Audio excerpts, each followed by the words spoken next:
ternyata satu langkahnya orang menuju ke masjid, tapi 5 hal tadi terpenuhi ya. Mandi dulu yang bersih, segera ke masjid, gitu kan. Kemudian dia berjalan tanpa menggunakan transportasi. Kemudian dia dekat dengan imam dan dengarkan baik-baik apa yang disampaikan oleh khatib. Maka akan dihitung setiap langkah kakinya ke masjid. Anggap dari tempat ini misalnya, anggap ke bangunan depan itu. Kalau kita hitung ini tidak kurang dari 20 sampai 30 langkah. Satu langkahnya dihitung sama dengan 1 tahun puasa non-stop, 1 tahun qiyamul lail tanpa stop. Berarti kalau kali 30 langkah ke depan, itu sama dengan 30 tahun. 30 tahun non-stop puasa, 30 tahun non-stop qiyamul lail. Ini luar biasa. Allahu Rabbi wal Islamu dini wa Muhammadan Rasulullah. Assalamualaikum warahmatullahi wabarakatuh. Alhamdulillah. Tidak pernah berhenti lisan kita memuji dan memuja Allah atas segala nikmat yang Allah limpahkan kepada kita. Tidak henti-hentinya kita saling mengingatkan satu sama yang lain atas nikmat Islam dan iman ini. Karena dengan Islam dan iman kita jadi mengenal siapa Tuhan kita dan siapa pencipta alam semesta ini. Dia adalah Allah Subhanahu wa Ta'ala yang Maha Esa, yang Maha Perkasa, yang Maha Kuasa. Satu-satunya pencipta, raja dan pemilik segala sesuatunya. Dia yang menghidupkan dan juga mematikan. Dia yang menurunkan hujan dari langit sana. Dia juga yang mengatur pergantian siang dan malam. Allah Subhanahu wa Ta'ala mengizinkan kita untuk menambah nikmat yang kita butuhkan untuk roda kehidupan di muka bumi ini, plus kita akan dapat apapun yang dijanjikan di surga sana dengan mensyukurinya. Dan luar biasanya Allah Subhanahu wa Ta'ala memudahkan kita bersyukur dan berterima kasih padanya dengan 2 susunan kata ini, Alhamdulillah. Maka sering-seringlah mengucapkan 2 susunan kata ini. Selanjutnya kita panjatkan salam hormat kita kepada utusan Allah Nabi besar Muhammad sallallahu alaihi wa ala alihi wa sahbihi wasallam, manusia yang paling pantas untuk diidolakan, dihormati, diucapkan salam hormat kepadanya. Dan tentu saja yang luar biasa kita juga berharap balasan dari salam tersebut, yaitu satu-satunya ibadah yang Allah pun ikut serta dalam ibadah tersebut, yaitu mengucapkan salam kepada Nabi sallallahu alaihi wasallam. Allah berfirman, Inna Allaha wa malaikatu yusalluna ala nabi ya ayyuhalladzina amanu sallu alaihi wa sallimu taslima. Hai orang beriman, sesungguhnya Allah dan malaikatnya mengucapkan salam kepada Nabi. Hai orang beriman, salamlah kepadanya. Sesungguhnya Allah dan malaikatnya mengucapkan salam kepada Nabi. Hai orang beriman, ucapkanlah salam kepadanya salam yang banyak. Jadi Allah dan malaikatnya pun mengucapkan salam kepada Nabi sallallahu alaihi wasallam. Kita melanjutkan bedah buku kita ibu-ibu sekalian, ditulis oleh Amir bin Muhammad Al-Mudhari, 31 tuntunan hidup berkah dan panjang umur ala Nabi SAW. Dan kita akan masuk kesempatan ini adalah tuntunan yang ke-13. Walaupun ini lebih fokus kepada kaum laki-laki berhubungan dengan masalah ibadah Jumat, tapi perlu kami sampaikan hukumnya. Jumat bagi laki-laki yang tidak punya uzur, bukan sakit, bukan musafir, dia wajib mengerjakan sholat Jumat sebagai pengganti duhurnya. Tapi bagi perempuan hukumnya sunnah muakkadah. Artinya boleh saja kalau ibu mau ikut Jumat. Tapi kalau ibu kerjakan duhur tidak masalah. Malah itu lebih baik kalau ibu kerjakan duhur.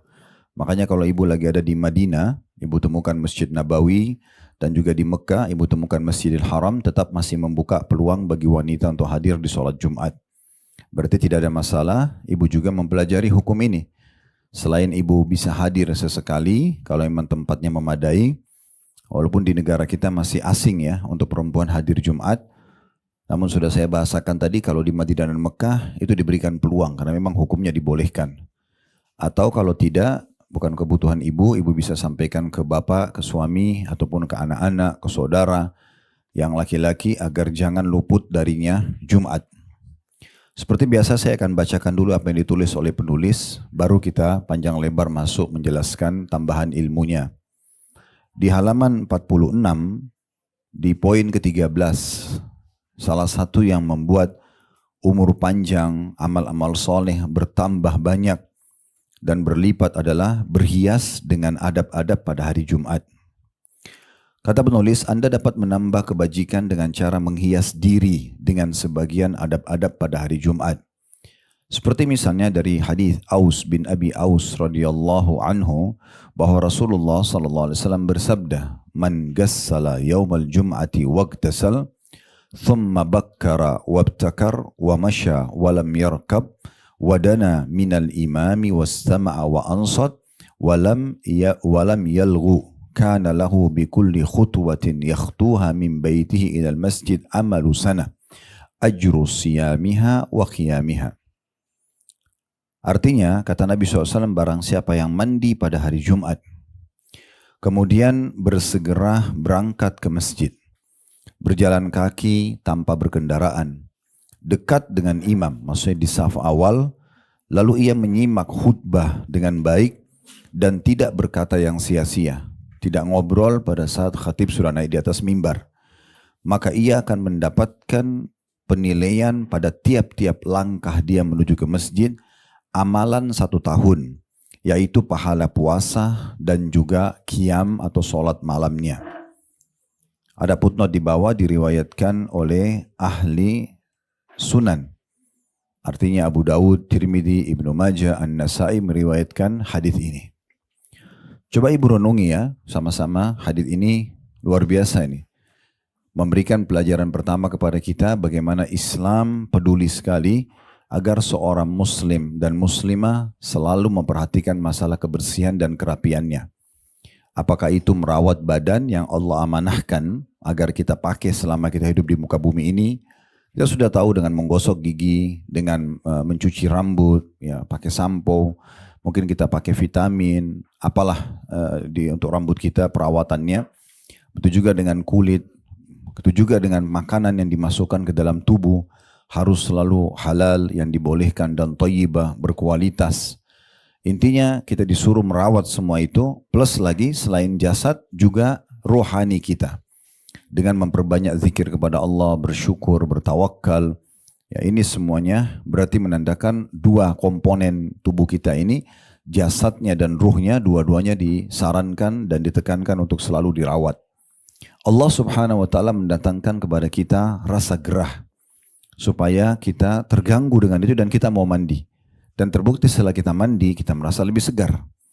Nah, itu Allah Subhanahu wa taala mendatangkan perasaan itu sehingga kita jangan membiarkan tubuh kita kotor. Dan kita tahu sampai jenazah pun di dalam Islam sudah nggak bisa buat apa-apa, tetap dimandikan dengan sebersih-bersihnya, kemudian diberikan kain kafan yang bersih, baru dikuburkan. Padahal sebenarnya hitungan menit atau jam kemungkinan besar jasadnya akan hancur dimakan oleh tanah atau rayap-rayap tanah, gitu kan. Makanya Nabi SAW mengatakan semua jasad kalian akan hancur dimakan oleh tanah kecuali tulang ekor kalian yang darinya kalian akan dibangkitkan nanti pada hari kiamat. Ya. Kayak kalau kita menggali kuburan orang yang sudah 1 tahun, 2 tahun atau apalagi sudah lebih jauh, lebih lama dari itu, kita akan temukan mungkin sisa tulang belulangnya saja. Tetapi saking pentingnya untuk mengembalikan jasad yang Allah pinjamkan ini kepada Allah dalam kondisi utuh seperti dipinjamkan dari awal waktu kita lahir, dan Allah sempurnakan tumbuh besarnya, tulangnya, kulitnya, dan segala macam-macam otot saraf dan seterusnya, semua ini Allah Subhanahu wa taala minta kita kembalikan juga utuh kepadanya. Nah, ini diambil pelajaran dari potongan pertama hadis, barang siapa yang mandi. Di situ ada 2 kosakata, Bu, bisa dilihat ya, bahasa Arabnya man gassala. Gassala lebih dekat pendapat ulama mengatakan yang mencuci bersih kepalanya. Mencuci bersih kepalanya. Kata sebagian ulama hadis, orang-orang Arab di masa dulu, mereka terbiasa memiliki rambut-rambut yang panjang. Laki-lakinya juga sama. Jadi untuk mencuci rambut mereka, misalnya orang yang rambutnya panjang itu butuh ekstra ya, air, ekstra mungkin kalau kita sekarang sampo dan conditioner misalnya. Maka disebutkanlah dalam hadis ini, siapa yang mencuci bersih rambutnya. Itu makna daripada gassalah. Kalau terjemahan kita cuma dikatakan barang siapa yang mandi. Ya. Kalau potongan kata setelahnya, coba dilihat bahasa Arabnya ya. Man gassala dalam bahasa Arab itu artinya siapa yang mencuci rambutnya dengan bersih. Yaumal Jum'ah, hari Jumat, wagtasal. Iktasal, potongan kata yang kedua ini maksudnya mencuci badannya. Dari mulai bagian muka, leher sampai ke kakinya. Maka itu 2 kosakata yang berbeda, satu susunan kata, tapi 2 makna yang berbeda. Berarti menandakan memang mencuci dan memandikan tubuh ini dari kepala sampai kaki. Ya. Yang kita sayangkan banyak di antara umat Islam tidak melakukan itu. Ya, kadang-kadang kita temukan beberapa kasus di ibu-ibu, mohon maaf, ya, mereka lebih terfikir untuk membasuh atau mengeramas rambutnya karena kalau ada hubungan intim sama suaminya atau karena bersih dari mandi junub, sehingga tidak merasa penting untuk merawat rambutnya. Padahal sebenarnya Nabi SAW bersabda dalam sebuah hadis yang lain, man kana lahu sya'ar falyukrimhu.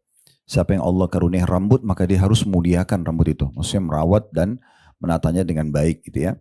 Bahkan Nabi SAW seringkali disebutkan dalam riwayat menyisir rambut beliau dalam keadaan iktikaf saja, dalam kondisi mengikat diri di masjid, itu seringkali beliau memasukkan kepalanya ke arah rumahnya.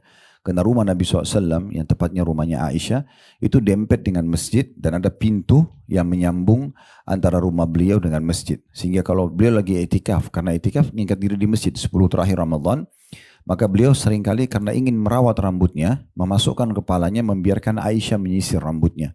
Sallallahu Alaihi Wasallam. Jadi memang ini adalah bagian daripada agama. Ya, kita sayangkan sekali kalau banyak orang tidak memperhatikan masalah ini. Padahal sebenarnya ini bagian daripada agama. Nah ini kalau dilakukan bagi orang yang pergi sholat Jumat, ini poin pertama ya, adab pertama dalam hadis ini, yaitu dia mencuci dan membasuh bersih rambutnya, merawatnya dengan baik, kemudian juga mencuci badannya dengan sebersih mungkin. Ini satu kesatuan ya. Kemudian dikatakan potongan keduanya, thumma bakkara wabtakar. Kemudian dia bakkara wabtakar itu maksudnya bersegera ke masjid. Jauh sebelum masuk waktu Jumat sudah ke masjid.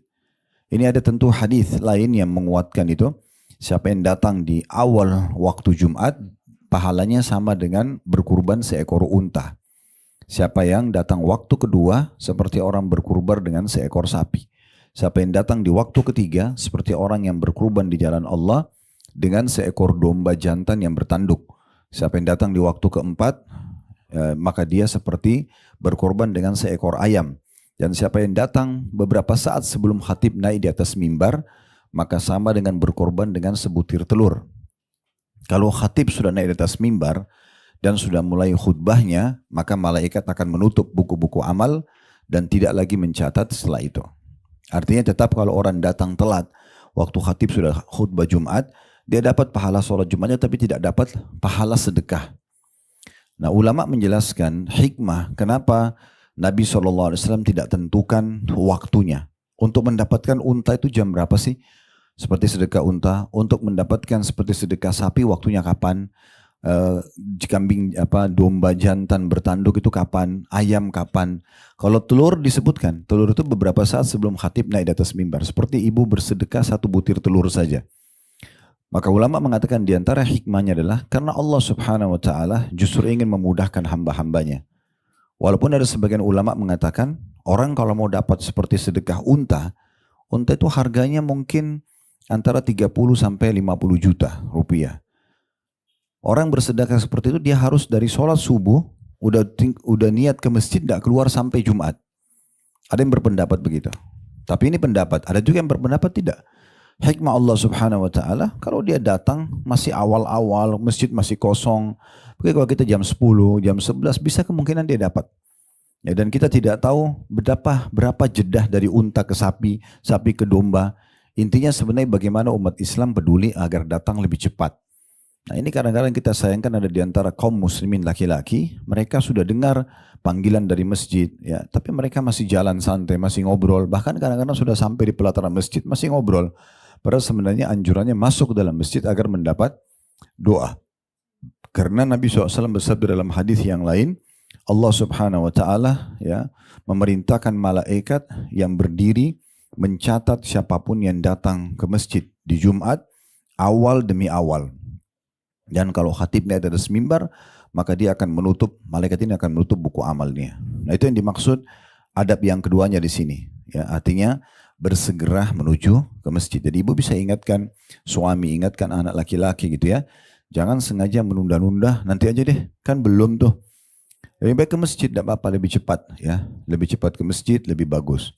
Kemudian yang ketiga, wa masya walam yarkab. Dia berjalan kaki tanpa berkendaraan. Ini berarti menandakan bukan tidak boleh berkendaraan, tetapi makin besar upaya ke masjid, jalan kaki kan lebih berat daripada naik kendaraan, maka lebih besar pahalanya. Apalagi kalau tempatnya dekat ya, maka lebih baik jalan kaki saja ke masjid. Nah, itu yang ketiga.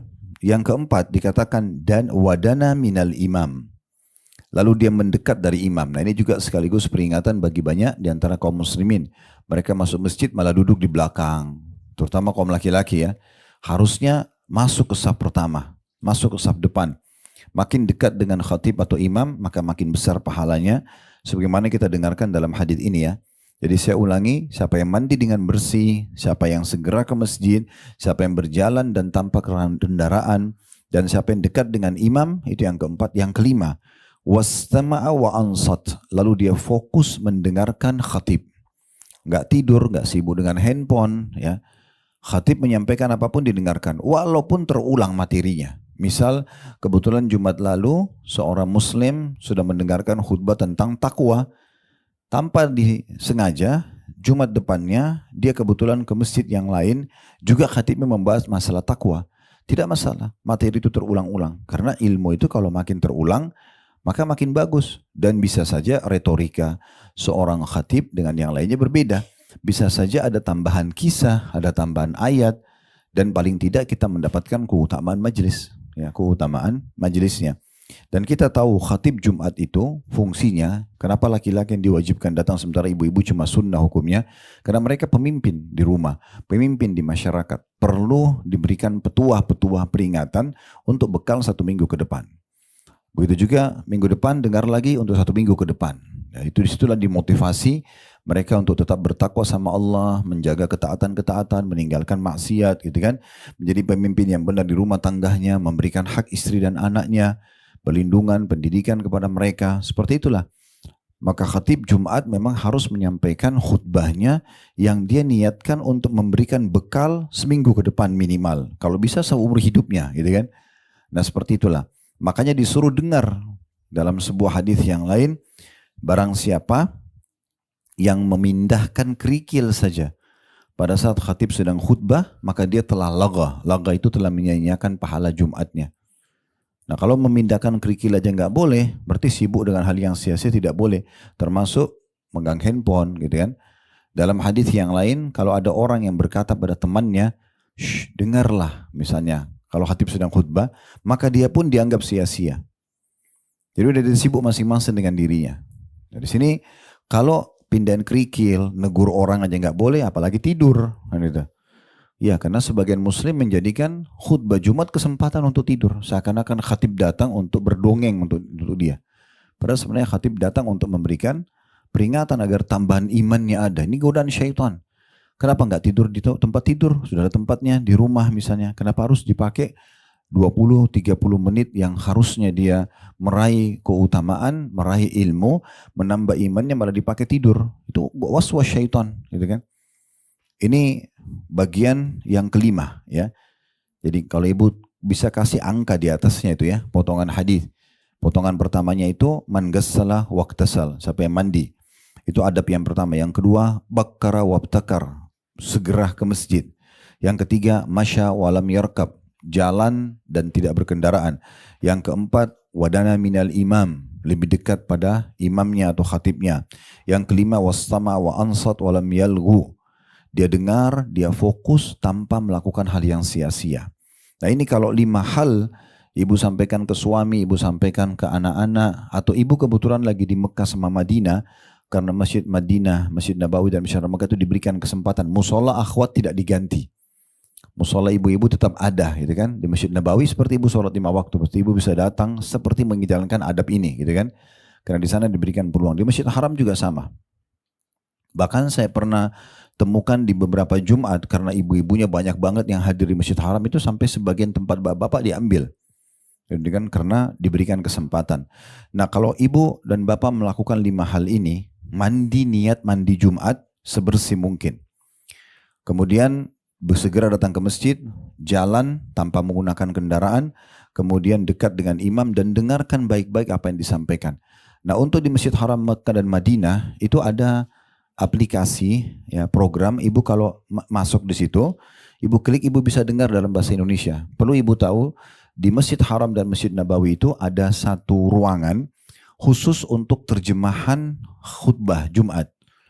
Nah, termasuk ada mahasiswa-mahasiswa kita di Mekah dan Madinah itu bertugas itu. Saya pernah ketemu sama tim itu. Jadi kami pun di Uhud Tour biasanya kalau hari Jumat kami ingatkan, suruh teman-teman mutawif kirim ke grup jemaah supaya mereka lagi sementara khatib ya khutbah, dia bisa pasang headsetnya sambil dengarin. Jadi ngerti apa yang disampaikan oleh khatib.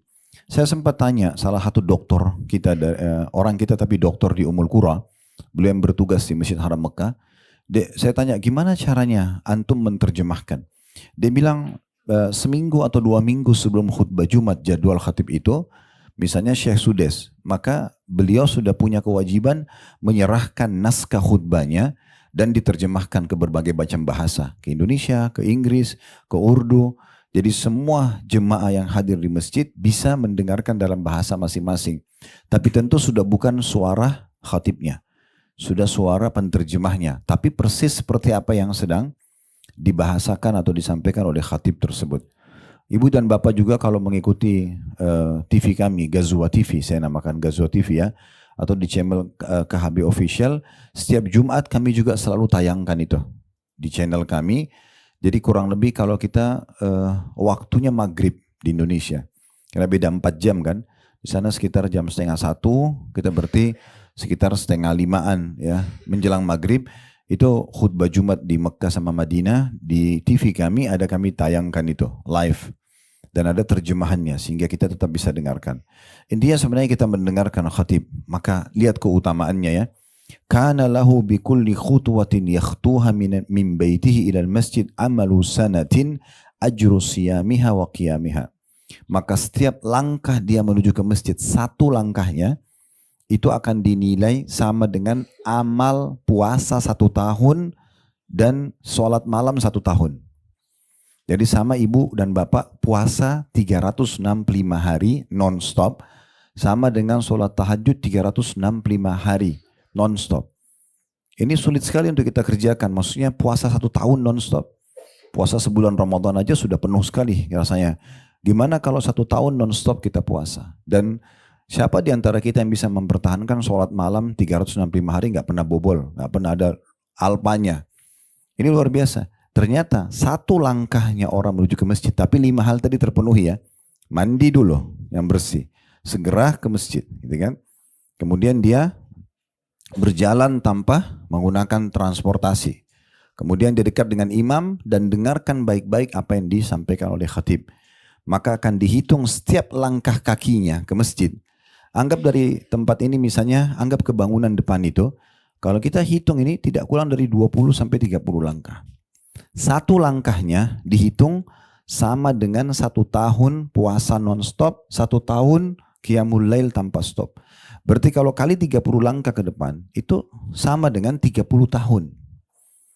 30 tahun non-stop puasa, 30 tahun non-stop qiyamul lail. Ini luar biasa. Perlu kita fahami ini supaya satu waktu bisa ibu amalkan, tadi saya kasih contohnya. Atau sampaikan ke suami, sampaikan ke anak, sampaikan ke saudara, sampaikan ke ayah gitu ya, ke paman. Ini penting sekali. Di sini penulis mengatakan makna daripada potongan hadis di situ ya. Ghassala artinya mencuci kepala.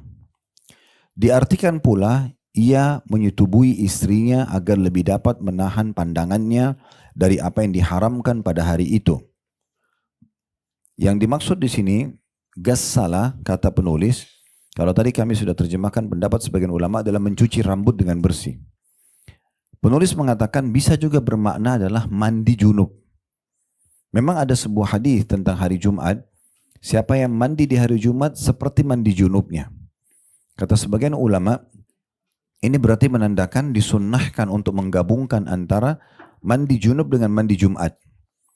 Oleh karena itu dianjurkan suami istri melakukan hubungan intim sebelum mandi Jumat, sebelum hari Jumat, dia niatkan 1 kali mandi junub sama mandi Jumat. Maka itu masuk dalam keutamaan ini juga. Kemudian makna daripada bakkara ialah pergi di awal waktu atau lebih cepat. dan ibtakarah mendapatkan awal khutbah. Di sini coba penulis memberikan rasionalnya. Jika seseorang hamba senantiasa menjalankan adab-adab Jumat yang 5 tadi, mandi, kemudian segera ke masjid, kemudian jalan tanpa transportasi, jalan kaki, tanpa mobil atau motor, dekat dengan imam dan dengarkan khatibnya, dan berjalan 100 langkah ke masjidnya. Tadi kan saya kasih contoh Bu, 30 langkah. Sekarang kalau kita anggap 100 langkah. Penulis kasih gambaran itu. Maka berarti sebulan ada 4 Jumat. Artinya 100 langkah kali 4 kali Jumat. Berarti 400. 400 Jumat ya. Maaf, 400 langkah ya. Kalau kita jalannya 100 langkah dikali 4 kali Jumat berarti 400 langkah gitu ya. 400 langkah ini berarti kalau tadi 1 langkahnya dianggap 1 tahun ibadah, berarti 400 tahun ibadah. Bisa ditangkap gak? Ya, saya ulangi lagi. Jadi kalau misalnya satu orang muslim atau muslimah jalan ke masjid, setiap Jumat sekitar 100 langkah. Saya pernah hitung Bu ya, waktu kami masih tinggal di Makassar sebelum pindah ke Jakarta, rumah saya yang saya kontrak itu, kebetulan mirip seperti dari tempat ini ke bangunan sebelah itu. Karena masjid seberang, kami cuma jalan saja seberang jalan. Kalau tidak salah malah jalan raya ini lebih besar gitu. Karena saya waktu itu masih ada di jalan lebih kecil dari ini. Saya coba hitung dari depan rumah menuju ke pintu masjid itu 50 langkah. Artinya 100 langkah ini dekat sekali. Hanya 2 kali lipat jalan raya inilah. Itu sudah 100 langkah. Makanya penulis kasih rasionalnya. Kalau seorang muslim ke masjid di hari Jumat 100 langkah. 1 langkah kan sama dengan 1 tahun amal kan tadi. Puasa 1 tahun, sholat malam 1 tahun ya. Ini 100 langkah. Berarti sama dengan 100 tahun kan. Iya enggak? 100 tahun karena 100 langkah, 1 langkahnya 1 tahun. Berarti sama dengan 100 tahun ibadah. 100 tahun itu puasa, 100 tahun qiyamul lail. Kita belum tentu sampai 100 tahun umurnya ini. Ini baru 1 kali ke masjid. Kalau dikali 4, misalnya satu bulan itu ada 4 Jumat kan. Kali 4, 100 tahun kali 4 berarti 400 tahun. Ya enggak? Nah itu di situ lihat di halaman 47 kita. Beliau mengatakan berarti kalau setiap langkah ke masjid 100 langkah kali 4 kali Jumat itu sama dengan 400 tahun amal. Sudah tahu dari mana angka keluar 400-nya ya? Oke. Lalu seterusnya dikatakan, jika ia terus melakukan demikian selama 1 tahun, dikali lagi 12, ya. Perhitungannya, kalau 1 tahun bisa 50 kali Jumat. Kurang lebih ya, antara 48, 50, karena kadang-kadang kalau bulan Masehi ada pekan kelima ya, ya nggak? Berarti tidak harus 4 kali Jumat, bisa 5 kali Jumat dalam 1 bulan. Kita ambil tengah-tengahnya lah. Kalau dia murni 4 kali Jumat per bulan, kali 12 kan 48. Nah ini diambil angka sama dia 50. Bisa lebih dari 50. Kalau misalnya pekan kelimanya lebih dari 2 atau 3 kali. Intinya kita kalau hitung 50 kali Jumat saja, dikali 100 langkah yang dia jalan dari rumahnya ke masjid, maka sama dengan pahala qiyamul lail dan puasa 5.000 tahun. Ini kalau 1 tahun nih. Ya. Lalu dikatakan lagi seterusnya kata beliau, jika ia terus melakukan demikian selama 10 tahun, maka ia mendapatkan pahala 50.000 tahun ke sholat malam dengan puasanya. Tapi di sini yang kita perlu ambil ilmu yang luar biasa, ternyata Islam yang pertama hikmah dan mutiara dari hadis ini memerintahkan kita untuk selalu bersih dan rapi. Tadi sudah saya jelaskan itu. Makanya di sini diperintahkan untuk ya supaya kita mandi bersih dan bukan hanya Jumat, kita tahu ada mandi junub, ada mandi haid dan nifas ya. Dan ada mandi yang sifatnya mubah Bu ya. Mubah itu ibu kerjakan tidak berpahala, ibu tinggalkan juga tidak berdosa gitu ya. Tapi ibu bisa ubah sesuatu yang mubah menjadi sunnah. Bagaimana caranya? Kata Syekh Abu Bakar Jazair rahimahullah. Kalau orang makan yang dasarnya hukumnya mubah, makan dan minum mubah, mandi mubah, ya olahraga mubah, kemudian juga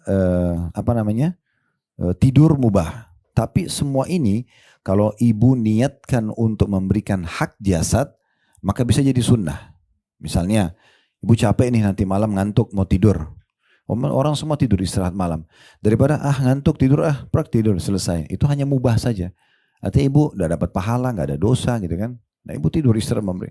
Tapi kalau ibu ubah sedikit niatnya, pasti yang ciptakan saya Allah, yang ciptakan letih ini Allah, yang berikan solusi untuk letih juga hanya Allah. Kan orang letih harus tidur. Ibu kalau makan tetap ngantuk. Ibu kalau olahraga tetap ngantuk. Harus tidur. Yang mengarahkan kita tidur supaya capeknya hilang Allah. Kalau kita niat memberikan hak jasad karena Allah yang menciptakan itu, maka berubah hukum dari mubah menjadi sunnah. Olahraga juga sama, makan dan minum juga sama. Niat untuk memberikan jasad. Karena kata Nabi SAW dalam sebuah hadis, wali jasadika alaika haq, dan jasadmu pun punya hak dari dirimu sendiri. Itu contohnya. Ini faedah yang pertama, yaitu bagaimana kita menjaga kebersihan dan memberikan hak jasad. Yang kedua, pentingnya seorang muslim mengatur dan menata atau memanage dengan rapi ibadahnya. Dan bagaimana dia memberikan kemasan-kemasan yang baik dalam ibadah. Seperti menyiapkan pakaian yang bersih gitu ya. Nanti saya bacakan sebentar lagi hadis, cukup banyak hadis yang tambahan dari ini seperti menggunakan wangi-wangian pada saat mau ke masjid ya. Terutama bagi laki-laki disuruh pakai parfum yang terbaiknya.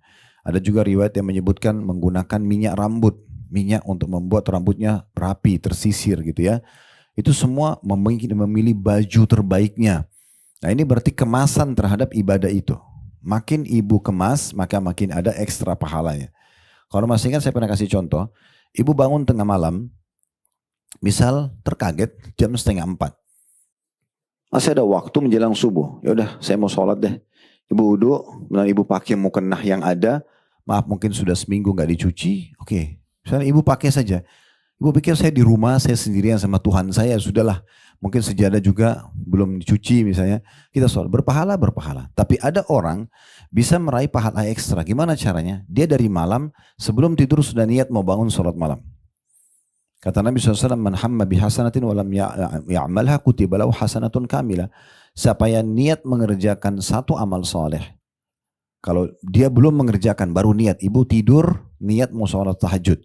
Dicatatkan baginya satu pahala lengkap. Fa'in amilaha, kalau dia bangun dan dia mengerjakan apa yang dia niatkan, kutiba lahu asyru adha'afiha ila sab'ami'a di'fin.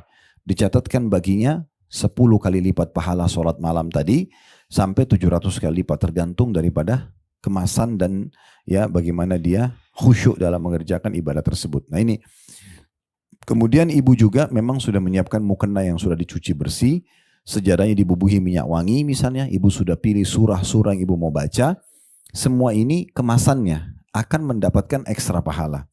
Ya, jadi kemasan ini penting ya, seperti juga kalau saya pernah kasih contoh, ibu mau sedekah.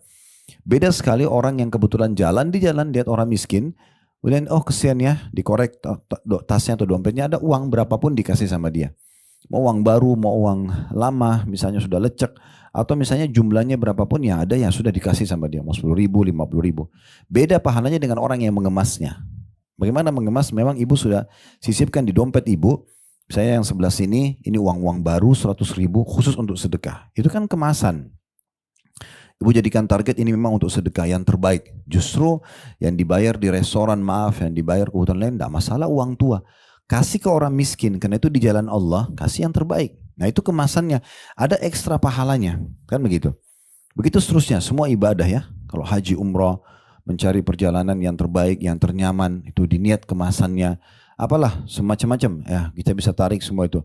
Seperti ibu kalau mau memberikan hadiah buat orang tuanya misalnya, pasti kalau beda kalau ibu hanya sekedar beli buah-buahan langsung dikirim dengan ibu kemas dia ya, pakai keranjangnya, pakai plastiknya, dipilih buah terbaik, itu kemasan semua berarti menandakan lebih banyak pahalanya. Nah seperti itu kurang lebih gambaran daripada faedah hadis ini.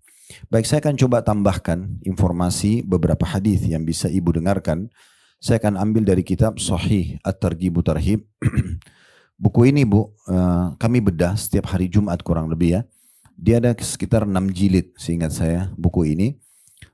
Bukunya judulnya At-Targhib Wat Tarhib. At-Targhib itu artinya hadis-hadis yang berisikan motivasi untuk mengerjakan sebuah ibadah.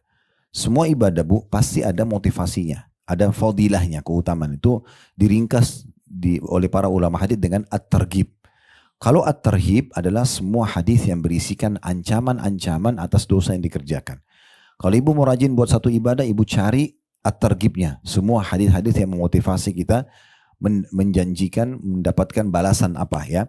Kalau ibu lagi buat dosa supaya ibu mau tinggalkan, ibu cari at-tarhib. Hadis yang mengancam. Misalnya tentang perzinahan, tentang bohong, tentang riba. Nanti kita jadi takut dan kita tinggalkan. Nah itu at-targhib, at-tarhib. Ditulis oleh Al-Mundhiri rahimahullah. Dan kemudian datang seorang ulama hadis namanya Syekh Albani menelusuri hadis-hadisnya. Lalu kemudian menerbitkan Sahih At-Targhib Tarhib. Sehingga kalau ibu beli buku ini, dan saya sarankan buku ini dibeli, dijadikan di perpustakaan atau di musola rumah, itu sangat bagus ya. Harganya juga tidak seberapa. Mungkin kalau ibu makan sama 2-3 teman, baru sama dengan harga buku ini gitu ya. Sudah bisa dapat 5-6 jilid. Semua isinya hadis-hadis yang mulia. Nah di antaranya di jilid 2-nya ada bahasan khusus tentang Jumat. Tentang Jumat. Saya akan bacakan beberapa hadis. Di antaranya hadis yang kita bacakan adalah hadis yang diriwayatkan Muslim, Abu Daud dan juga Tirmidzi. Saya sampaikan dulu tentang keutamaan Jumat Bu ya. Kita mulai di hadis dengan Hasan Sahih hadisnya diriwayatkan oleh Tabarani. Tadi yang saya sempat sebutkan itu nanti saya baca ya di penutupan bahasan kita. Saya ingin sampaikan dulu Bu, kenapa hari Jumat kita disuruh kayak tadi, mandi, cepat buru-buru ke masjid. Kita muliakan sekali hari Jumat itu, bahkan dijanjikan keutamaan besar. Kenapa? Karena hari Jumat sendiri punya kemuliaan. Hari Jumat itu disebutkan dalam hadis Anas bin Malik radhiyallahu anhu yang tadi saya bilang diriwayatkan oleh Tabarani, berbunyi uridatil Jum'atu ala Rasulillahi sallallahu alaihi wasallam. Jumat itu ditampakkan dan ditawarkan kepada Rasulullah SAW.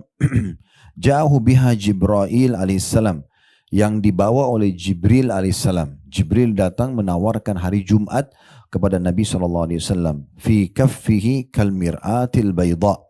Yang Jumat itu ya, berada di telapak tangan Jibril bagaikan cermin putih.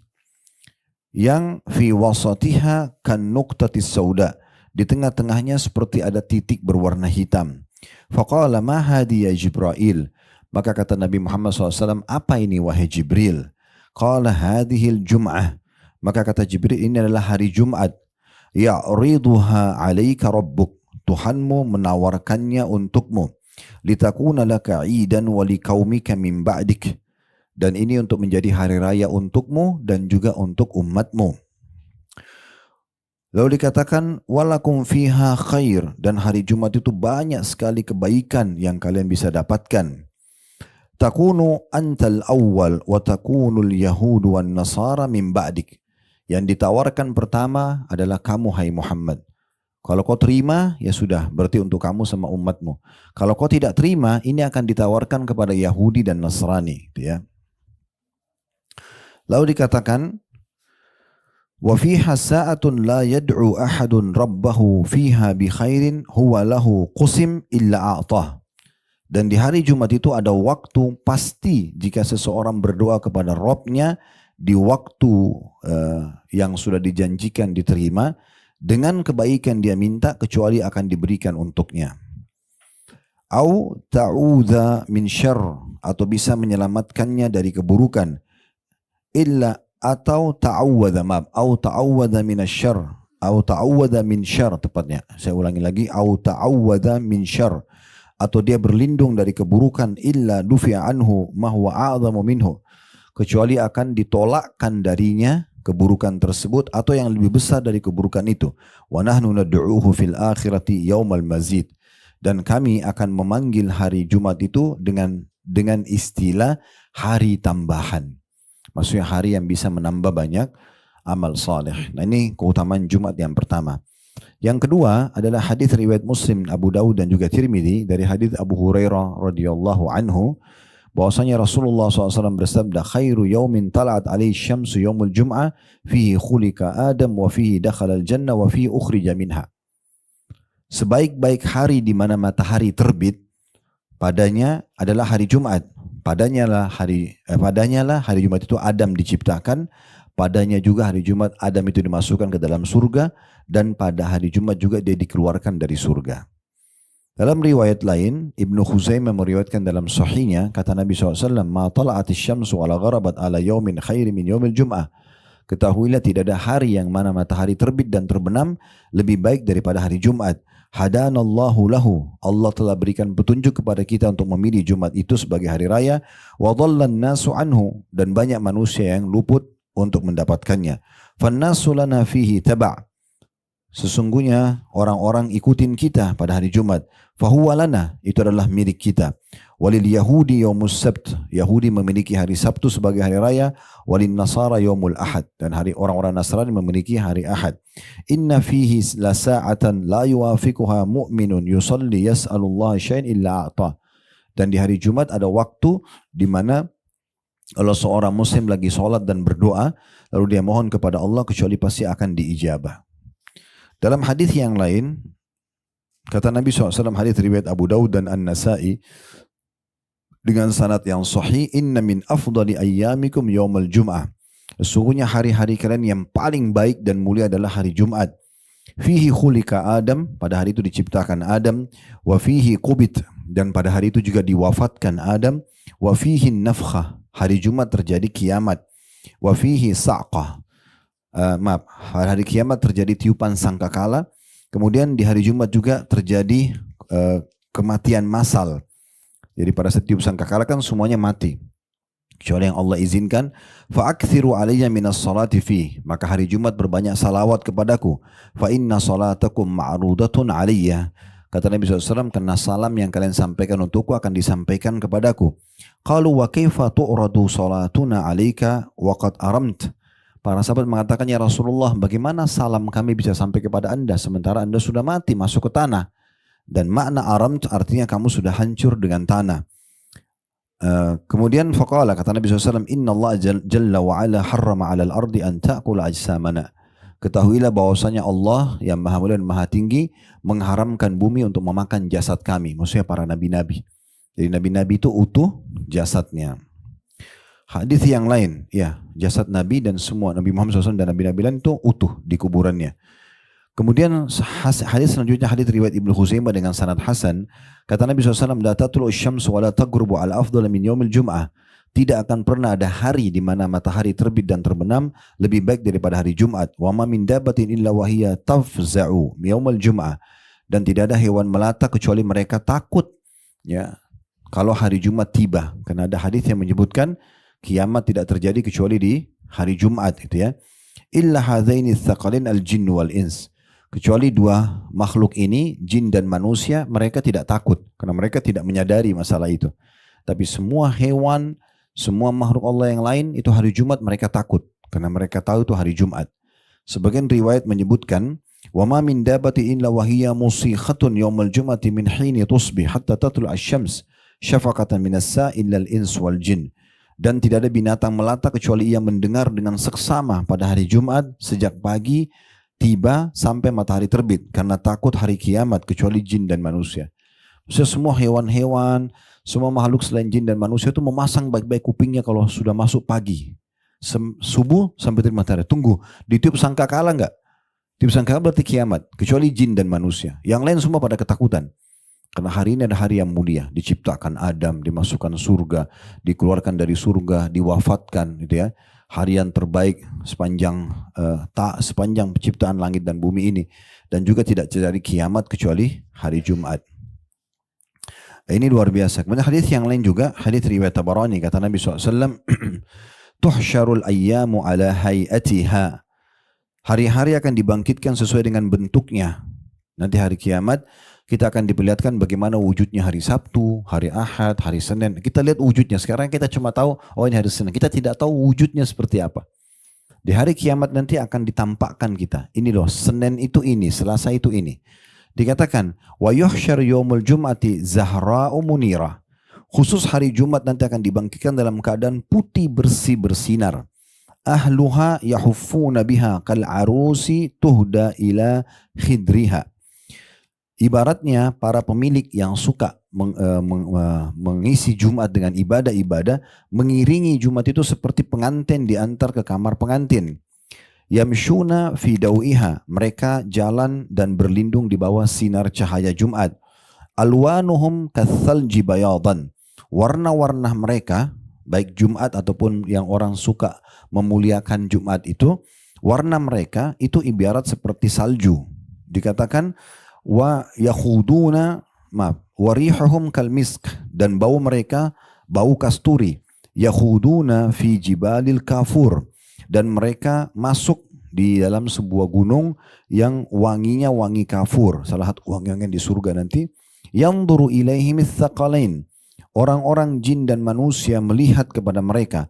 La yutrikuna ta'ajjuban, dan mereka menunduk karena kagum sehingga mereka masuk ke dalam surga. Hatta yadkhulunal jannah.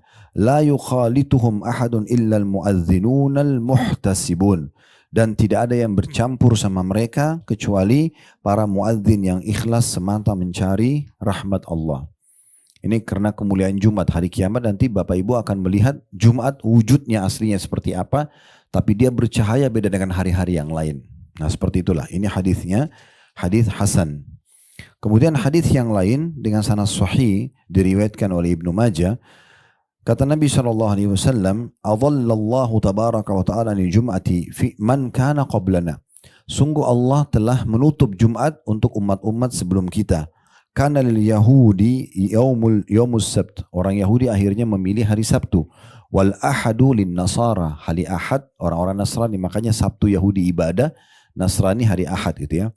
Wahum lana taba'un ila yaumil qiyamah. Mereka cuman ikut-ikutin kita saja di hari Jumat itu sampai hari kiamat. Nahnul akhiruna min ahli dunya. Kita ini semua umat Islam adalah ya, orang yang terakhir, umat terakhir di dunia ini. Wal awwaluna yaumal qiyamah. Tapi kita adalah umat yang terdahulu atau terdepan nanti di hari kiamat. Al-maqdiyu lahum qabla al-khalaiq. Yang keputusan akan didahulukan untuk kita sebelum umat-umat yang lainnya. Dalam riwayat lain, nahnul akhiruna fid dunya awwaluna yaumal qiyamah. Kita adalah ya orang-orang yang terakhir di dunia, maksudnya kita umat terakhir. Karena umat Nabi Musa, Nabi Isa, nabi-nabi sebelumnya kan sebelum kita semua. Setelah Nabi Muhammad gak ada lagi nabi. Berarti kita dianggap umat manusia terakhir yang dipimpin oleh para nabi-nabi. Kata Nabi SAW, kita adalah umat yang terakhir di dunia, tetapi orang-orang pertama pada hari kiamat dan yang diampuni sebelum umat-umat lain. Al-awwaluna yaumal qiyamah al-maghfuru lahum qabla al-khalaiq. Dalam riwayat lain juga dengan sanad sahih, ini diriwayatkan oleh Bukhari dan Muslim, dari hadis Abu Hurairah radhiyallahu anhu, beliau mengatakan anna Rasulullah sallallahu alaihi wasallam dzakara yaumal jum'ah, bahwasanya satu hari Nabi SAW pernah menyebut tentang keutamaan hari Jumat. Faqala, seraya bersabda, fiha sa'atun la yuwafiquha 'abdun muslimin wa huwa qamin yusalli yas'alullaha syai'an illa a'tahu iyya wa asyara biyadihi yuqalliluha. Ketahuilah di hari Jumat ada waktu, tidak ada seorang muslim yang coba menyampaikan hajatnya bertepatan sekali dengan waktu yang sudah Allah tentukan, maka dia akan mendapatkan apa yang dia minta. Lalu Nabi SAW memberikan isyarat dengan tangannya seakan-akan waktu itu sangat pendek, sedikit waktunya. Kemudian dalam riwayat yang lain menjelaskan kepada kita kapan waktu mustajab itu. Dalam hadits Hasan di ghairihi diriwayatkan oleh Tirmidzi, kata Nabi SAW, iltamisu sa'ata allati turja fi yaumil jum'ati ba'da salatil asri ila gaibubati syams. Kejarlah baik-baik waktu mustajab itu di hari Jumat dari selepas asar sampai terbenam matahari. Makanya sebagian ulama salaf, Bapak Ibu sekalian, mereka kalau selepas sholat asar hari Jumat sudah nggak ngomong sama orang. Angkat tangan ke langit sampai terbenam matahari. Ini mirip kalau jemaah haji ya. Kalau satu waktu ibu dan bapak sekalian haji, maka kami sarankan kalau di Arafah, sunnah Nabi SAW itu perbanyak doa. Terutama habis asar sampai terbenam matahari. Itu berdoa saja, nggak usah ngobrol, nggak usah makan, nggak usah minum, kecuali minum darurat sedikit udah. Selebihnya berdoa, karena begitu terbenam matahari selesai hari Arafah. Jadi itu berapa banyak orang yang tersibukkan dengan terlalu banyak makan, minum, ngobrol, WC, akhirnya otomatis satu paket, akhirnya terlewatkan masa doanya itu. Nah, makanya kami di Uhud itu kalau sudah selepas asar, saya ajak semua jemaah keluar dari kemah, mulai berdoa. Mau 2 jam, 3 jam, intinya berdoa sampai terbenam matahari. Karena ini waktu mustajab. Nah di hari Jumat mirip dengan itu.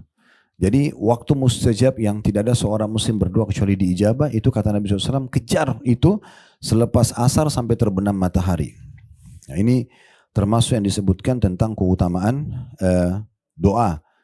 Nah, ada riwayat yang lain dengan hasan sahih, riwayat Ibnu Majah, dikatakan bahwasanya Abdullah bin Salam radhiyallahu anhu mengatakan, aku pernah berkata sementara Rasulullah SAW sedang duduk, inna lanajidu fi kitabillahi ta'ala fi yawmil jum'ati sa'atan la yuwafiquha abdun mu'minun yusalli yas'alullaha fiha syai'an illa qada lahu hajatah. Kata Abdullah bin Salam, ya Rasulullah, kami temukan dalam kitab Allah di hari Jumat itu ada waktu tidak ada seorang muslim yang berdoa kecuali pasti diberikan hajatnya oleh Allah. Qala Abdullah fa asyara ilayya Rasulullah SAW au ba'du sa'ah. Abdullah mengatakan, lalu Rasulullah mengisyaratkan kepadaku atau sebagian waktu. Fakultu sodakta. Maka maksudnya Nabi mengatakan bukan semua waktu Jumat ya, sebagian waktu saja. Maka Abdullah bin Salam mengatakan, engkau benar, atau sebagian waktu yang akan diijabah. Au ba'du sa'ah. Kultu ayyi sa'atin hiya. Lalu aku bertanya, ya Rasulullah, waktu yang mana itu diijabah oleh Allah di hari Jumat? Qala hiya akhiru sa'atin nahar. Kata Nabi SAW, dia adalah waktu-waktu terakhir ya, di pertengahan hari. Qultu innaha laysat sa'ata shalah. Sebetulnya itu adalah bukan waktu salat. Qala bala. Kata Nabi SAW, benar. Innal abda idza shalla thumma jalasa la yahbisu illa sholati fa huwa fi shalah. Betul memang habis asar itu bukan waktu yang boleh sholat. Kan kita tidak boleh sholat sunnah selepas asar. Kata Abdullah bin Salam, kalau anda bilang waktu doa mustajab itu habis asar terbenam matahari, sementara ada hadis anda menyebutkan waktu itu tidak ada seorang muslim yang sholat kemudian berdoa kecuali Allah ijabah. Sementara habis asar bukan waktu sholat. Kata Nabi SAW, benar. Tapi kalau dia sholat asar kemudian dia tidak berdiri, dia terus berdoa, maka dianggap dia dalam keadaan sholat. Maka itu berarti juga akan mendapatkan masalah itu. Di dalam hadis yang lain disebutkan dengan sanad yang sahih riwayat Abu Daud dan An-Nasai, kata Nabi SAW, Yaumul Jum'ati ithnata asyrata sa'ah. Jumat ada 12 waktu atau 12 jam. Kalau 12 jam berarti mulai dari azan subuh sampai azan maghrib. Ya, 12 jam. La yujadu fiha abdun muslimun yas'alullaha azza wa jalla syai'an illa atahu iyah. Tidak ada seorang muslim berdoa di 12 waktu itu kecuali pasti Allah akan memberikan. Faltamisuha akhira sa'atin ba'da salatil asr. Namun kalau mau lebih tepat, kejarlah dia selepas salat asar ya sampai terbenam matahari. Jadi ibu perhatikan baik-baik ya. Selepas asar Jumat, mau di mobil, mau di pesawat, mau di kereta, mau lagi rumah, sisipkan waktu berdoa. Karena ini waktu mustajab. Ingat adabnya mulai dengan alhamdulillah wassalatu wassalamu ala rasulillah. Puji Allah dulu, baca salawat kepada Nabi, kemudian baru sampaikan hajatnya. Baik, sekarang kita tutup ibu-ibu sekalian dengan tambahan keutamaan dan adab-adab Jumat. Kalau tadi kan keutamaan hari Jumatnya, ya. Yang kita bahas sebenarnya di buku kita itu adalah adab-adab Jumatnya. Tadi disebutkan dalam hadis 5 kan, mandi, kan itu, terus segera ke masjid, ya. Terus kemudian tidak berkendaraan tadi jalan kaki, terus dekat dengan imam, lalu fokus mendengarkan khutbah. Nah sekarang kita dengarkan hadis lain. Di buku kita kan cuma ditulis satu hadis. Nah hadis ini hadis sahih, diriwayatkan Muslim, Abu Daud dan Tirmidzi. Ini tadi awal saya mau sampaikan tapi saya tunda. Saya bilang nanti saya sampaikan karena saya ingin sampaikan keutamaan Jumat dulu yang jarang orang dengar. Ya, mungkin ibu bisa renungi tadi beberapa hadis. Saya yakin mungkin sebagian kita baru dengar hadis itu ya, tentang bagaimana keutamaan hari Jumat sendiri, punya kedudukan cahaya terang hari kiamat. Dia adalah hari yang paling afdol, tempat diciptakan Adam, dimasukkan surga, diwafatkan dan seterusnya. Nah hadis ini kata Nabi SAW, man tawadda fa ahsanal wudu. Siapa yang uduk di hari Jumat dan menyempurnakan uduknya.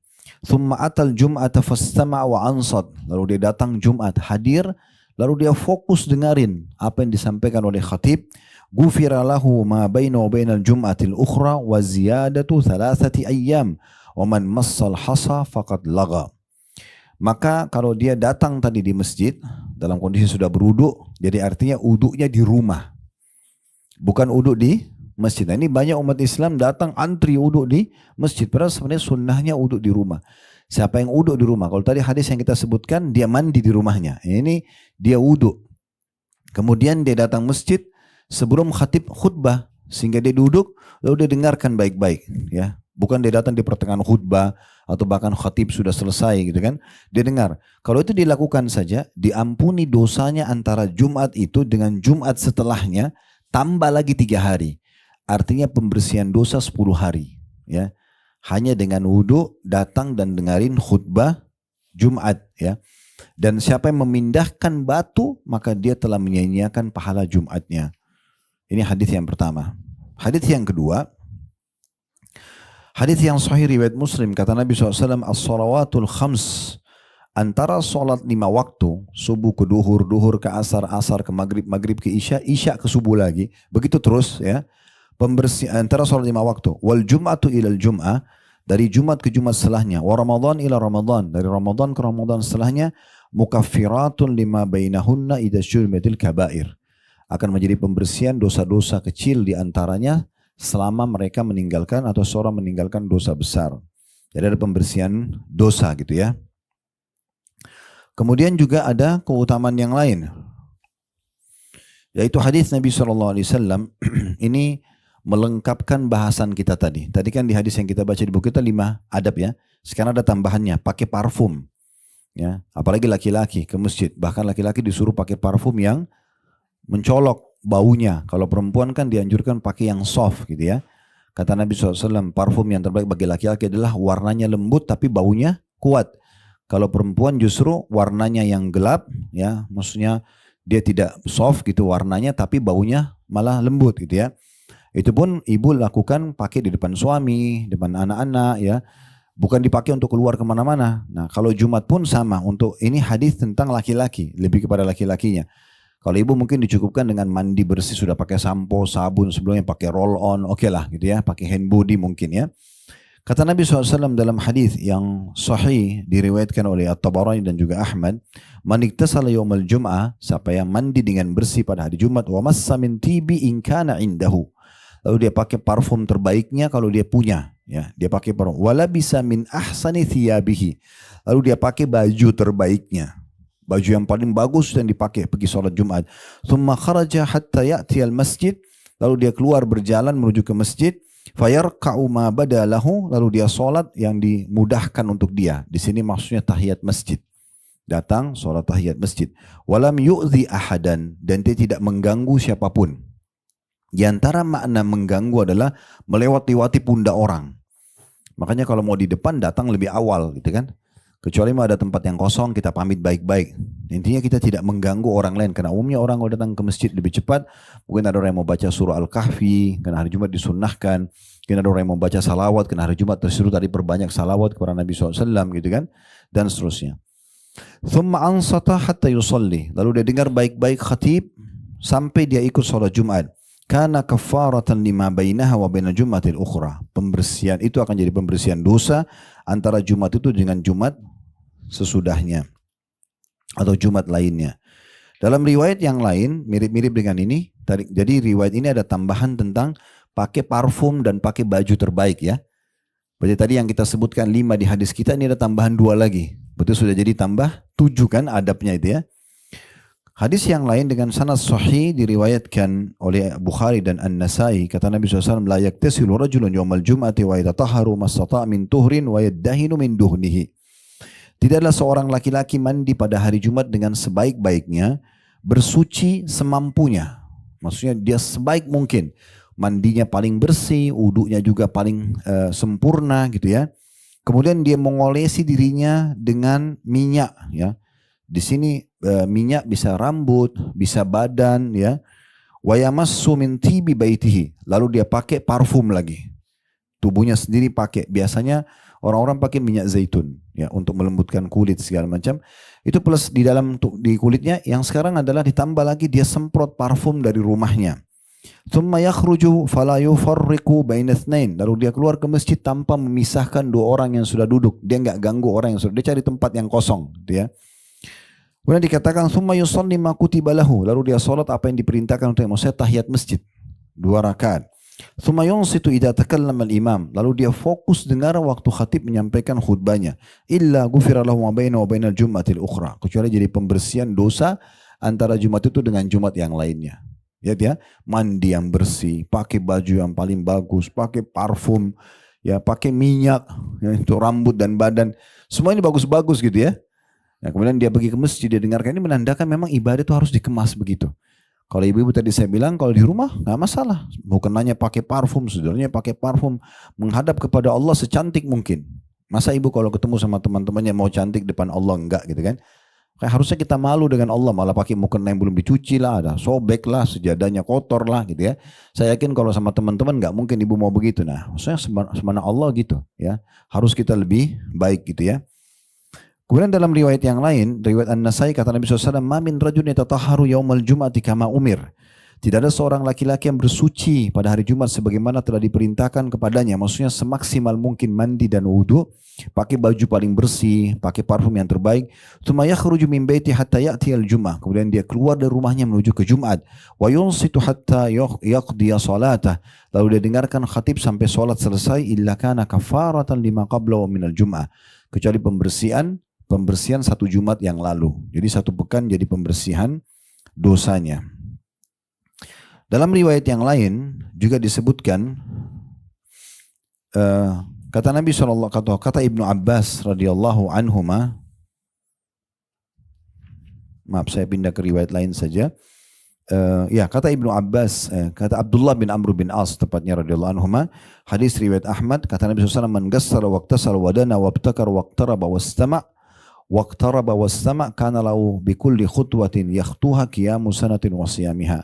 Barang siapa yang membasuh kepalanya dan mandi dengan bersih, mendekat dan berangkat di awal waktu, mendekat dan juga mendengarkan khutbah dengan baik, maka setiap langkah yang diayunkan dia mendapatkan pahala qiyam, solat malam 1 tahun dan puasa juga 1 tahun. Dan sekian banyak tentunya riwayat-riwayat yang berhubungan dengan masalah ini. Intinya kita dianjurkan untuk memuliakan hari Jumat karena itu adalah hari raya kita. Itu hari yang terbaik semenjak terbit matahari dan terbenam matahari. Ada waktu mustajab di waktu Jumat itu. Yang dianjurkan bagi yang hadir Jumat mengikuti adab-adab tadi yang luar biasa yang sudah kita sebutkan. Allahu a'lam. Mudah-mudahan apa yang kita bahas hari ini bermanfaat buat kita semua. Dan Allah mudahkan kita untuk mengamalkan. Kalau ada benar dari Allah silakan diambil dan diamalkan. Kalau ada salah dari saya tolong dimaafkan dan saya beristighfar kepada Allah subhanahu wa ta'ala. Subhanakallahumma bihamdika. Asyhadu an la ilaha illa anta astaghfiruka wa atubu ilaik. Wassalamualaikum warahmatullahi wabarakatuh.